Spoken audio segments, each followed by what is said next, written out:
Good morning and welcome to week 3 of the 52 weeks of project recipes. My name is Denise Cowell and I am your Creative Memories Independent Advisor. And thank you for joining me here today. Couple new things that I am trying to see on my end, how I can see everything. So just give me 1 minute and just see if we have anybody joining us today, and then we will get started. I'm excited about this project recipe. So one thing I just wanted to mention also is if you don't have the book and you need to get the project recipe, please go and sign up at my Scrapbook with Denise uh, Facebook group. It is a private group. You will have to ask to join, but you should be able to search for Scrapbook with Denise with a C and find it. And then the project recipes are in the files.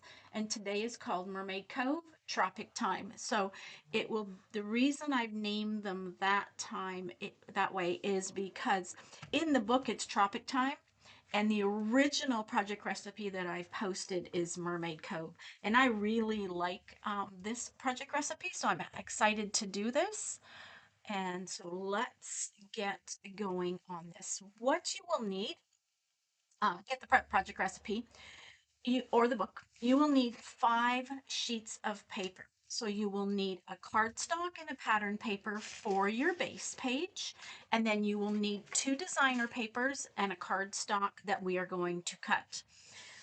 Again, you can be using the Tropic Time, you can use Mermaid Cove, you can use whichever collection that you would like.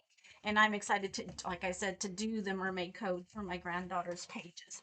So you will also need your 12-inch trimmer, regular and repo tape runner, and a edge style punch. So this one is a standalone punch. Um, and so an edge style that you would need. And we kind of talked last week about the different types of punches.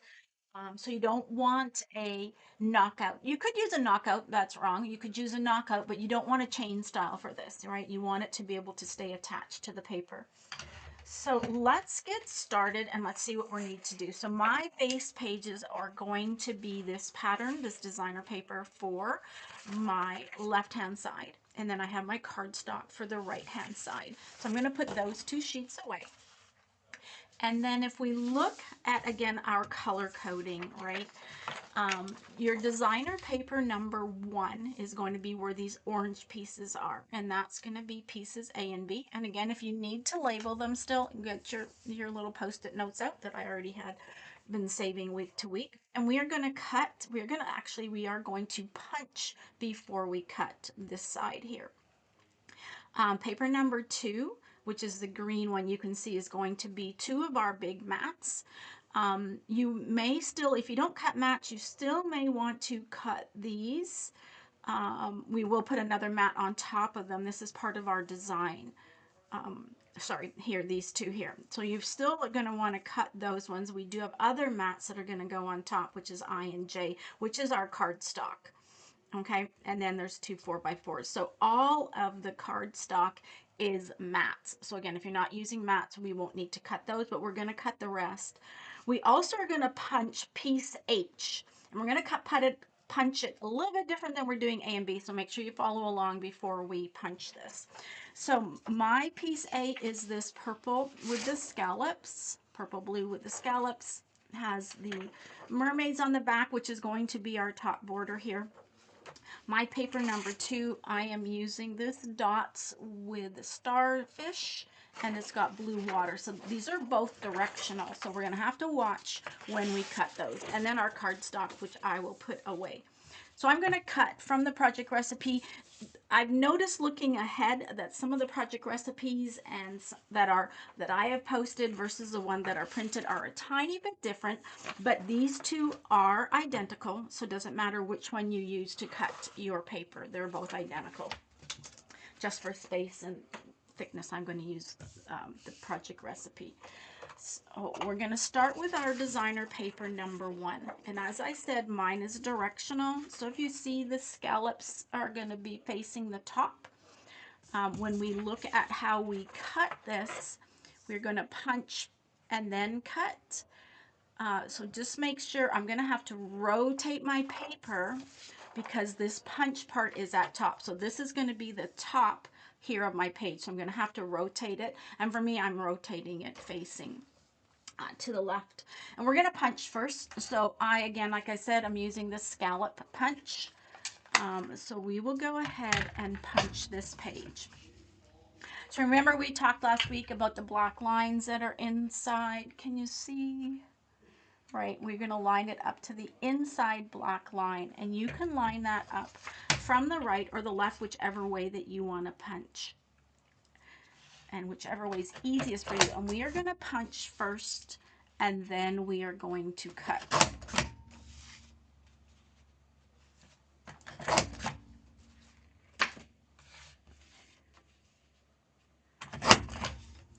And we're going to cut this whole piece all the way. And remember that you're lining up the shadow, the paper, to this green shadow that is on the punch, and that will make sure that you are lined up the whole way. As I said, this is an edge style punch, so it did not detach from the paper. It's not like a chain, so that's what we're going to want in this one. We're going to want an edge style punch.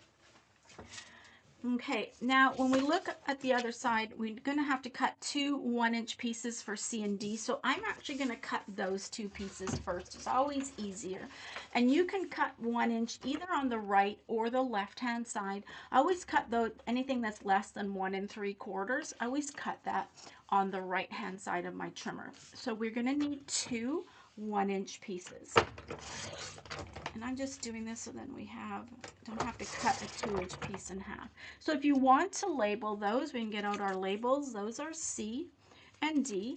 And it says that we're going to actually be using the reverse of those. So I'm going to have some mermaids on the reverse of those. So that's C and D. Now I'm going to take my pieces A and B. Now this should be a 10-inch piece, so we can open up the leg. Make sure you put that little foot down underneath so that it holds it nice and flat. So this should be 10 inches. It'll be 12 inches by 10 inches, right? So we're 10 inches. Sorry. My bad. It should be 12 by 10. I said that right, 12 by 10. And we're going to cut this in half. And you can see it's 10 inches here.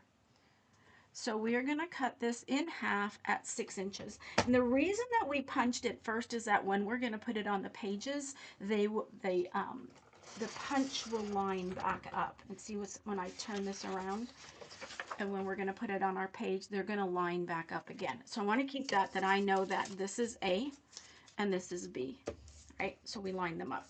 So we have A and B cut, and C and D. So now we're going to go to our designer paper 2. Again, this side with the dots and the starfish is not directional. This side with the water is. So I think I'm going to cut it this way. Because these two pieces H, when we're going to cut and punch, and we're going to punch this way. Well, you know, I think I'm going to use this part. So let's turn this way. Sorry, just had to think about that for a while. So it says that we're going to cut this at 7.5. So we're going to cut this at 7.5. Yeah. So 7.5. Sometimes getting the direction of your paper sometimes is the hardest thing, and it doesn't really matter if you cut it the wrong direction. I mean, sometimes it's just not that important. And then we're going to cut this at 6, and these are going to be E and F, and those are going to be the dot side. It says reverse. One will be reversed and one will be straight up. So again, you can decide that later based on what your picture is. We'll see which way we want to do E and F. And then we still have one piece left. This piece should be 4.5 inches wide, which it is.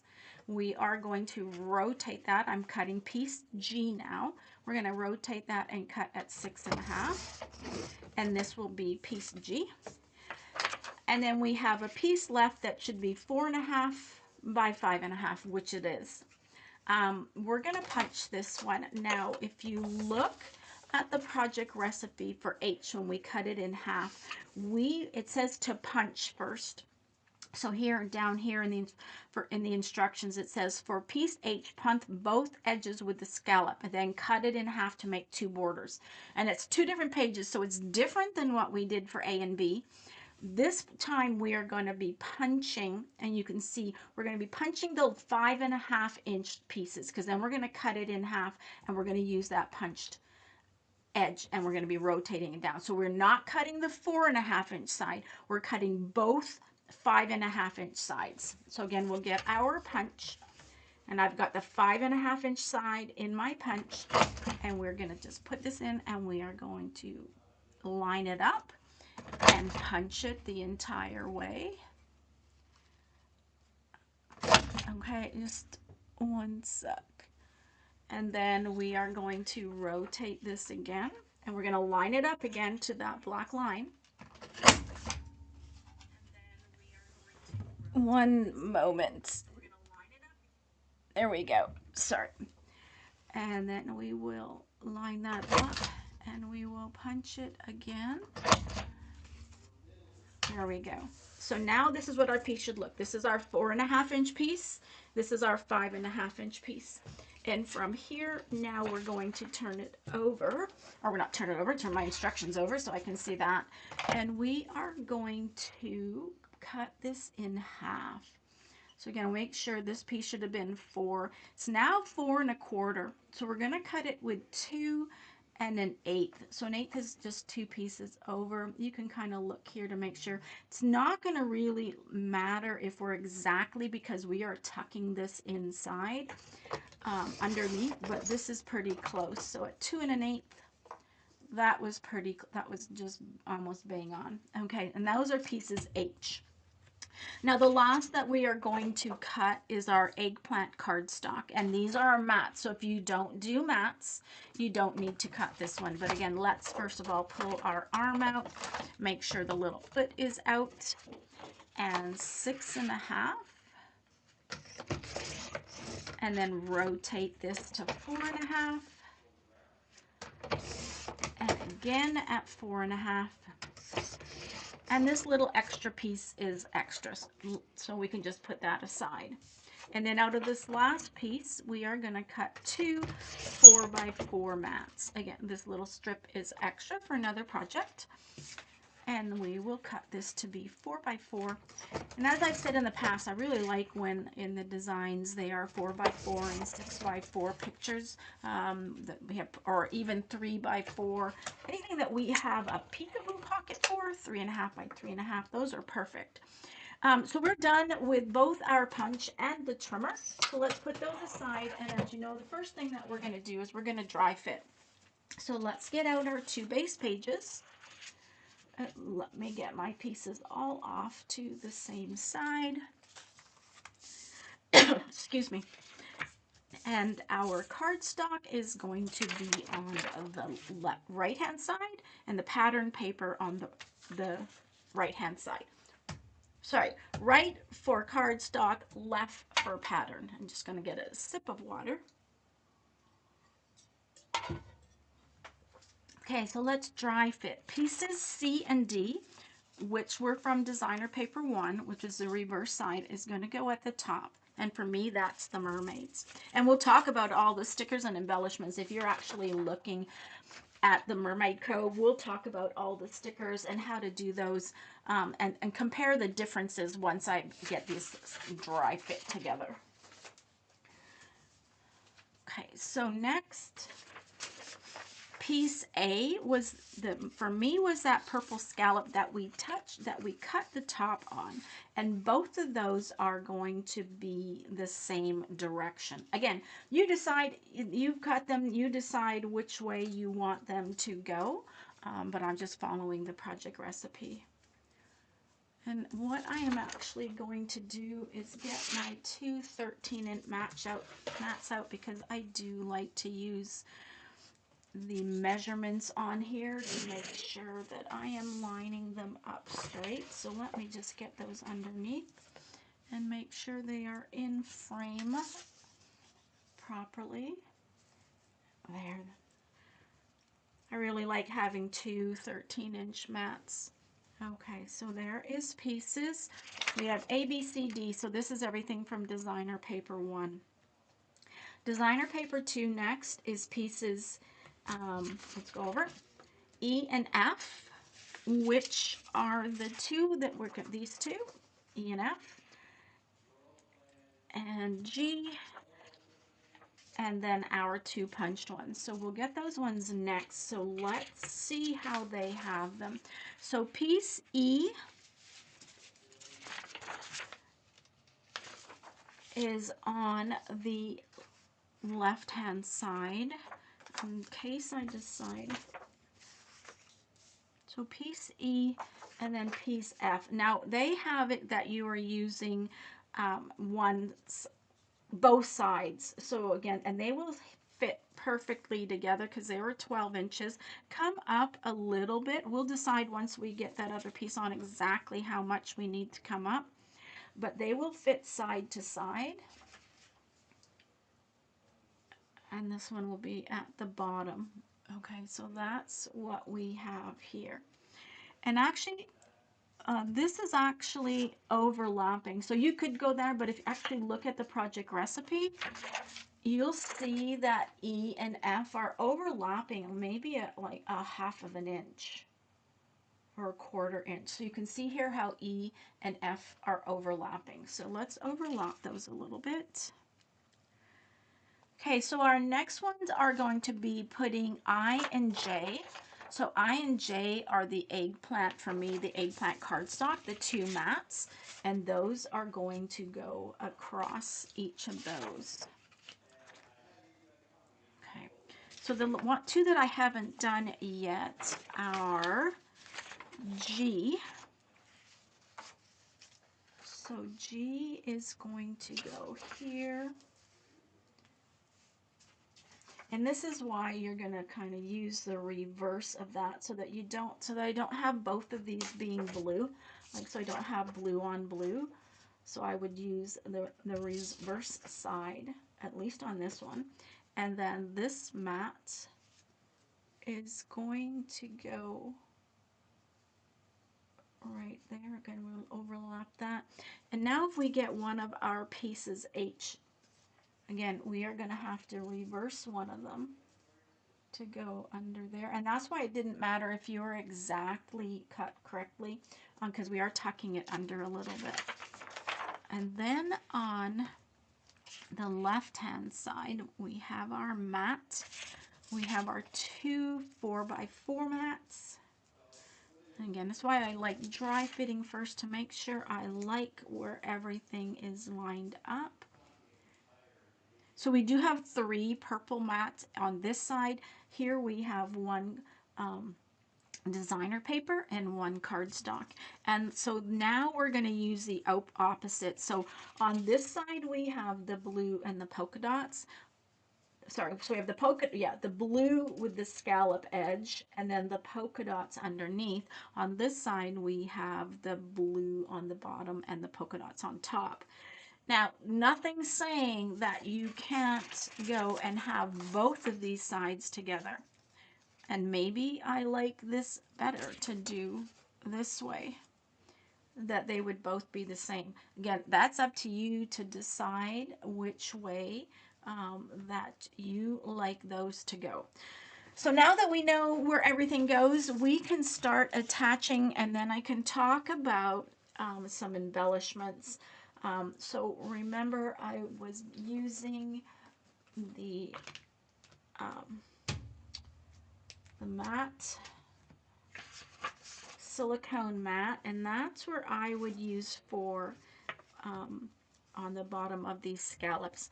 And I actually think I don't know exactly which way. I may have to think off camera if I actually want to do them differently, or if I like these polka dots on both sides. So I need to think about that. And sometimes, you know, it's okay to walk away, leave it dry fit, play with it a little bit till you know exactly what you want to do.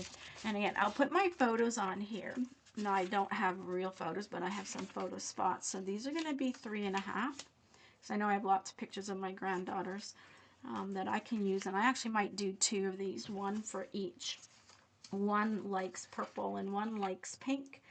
So when we look at the embellishments, you can see how I can make it different for each of them. And if you like this paper, I still do have some extras left. So let's look at some embellishments, and let's look what they have for the embellishments here. Some of them are stickers, and some of them are embellishments. And this one here, this 1000% mermaid, they use these two embellishments down here. And that goes at the bottom. Oh, sorry, my hand's probably in the middle of that. Okay, these up here, if you see, if you're using the mermaid, you can see how they've made what looks like the little banner tabs. They're actually the mermaid fins, and this is so cool. I haven't looked at this for a while. And the mermaid tails are on the stickers, and there's quite a few of them, so that I am going to do that up on this one. And then over on the left hand side, they've used this embellishment with some of the words from the stickers. And again, you know, cutie patootie, so magical, mermaid kisses, lots of little words. And then they have used one of the mermaid stickers. And it works really well when I do the girls, because one has purple hair, one has pink hair, so I can use either one of those. So follow the embellishments. Always, not always, but if you listen to a lot of the designers, they recommend doing 3 clusters. So one at the top section, one in the middle, which I'll have one, and then one at the bottom. And then to have odd number of stickers or embellishments, 1, 3, 5, 7, 9, not odd. You know, some people smarter than me have, you know, that's how we should be doing our embellishments. You know, that's a way they teach us to make it balanced, right? Now let's look at the two. I just want to do one thing and look at the two. You can still see they have 3 embellishment clusters. And when you're counting how many embellishments you have, the jewels or the enamels that come with some of the kits, those don't count, like these ones here. They don't count in your number when you're counting 1, 3, 5 stickers or embellishments. But you can see how they have their 3. Now the one thing that's different between the Tropic Time and the Mermaid Cove is Mermaid Cove also added these bubble stickers along the top, and they used the fern, I guess, and you can see here how they've cut them in half, and they've used 2 of them at the bottom of each picture. So there are a lot of embellishments and stickers used in the Mermaid Cove, and I'm finding that I always have a lot of embellishments and stickers left from my bundles that I'm going to start using more than I have in the past. So that is week 3 of our 52 weeks of scrapbooking. I hope you had fun today. Make sure you go and post this, your completed page, in the Scrapbook with Denise Facebook group. This will always be on YouTube, and if you watch it on YouTube, please make sure that you like and subscribe.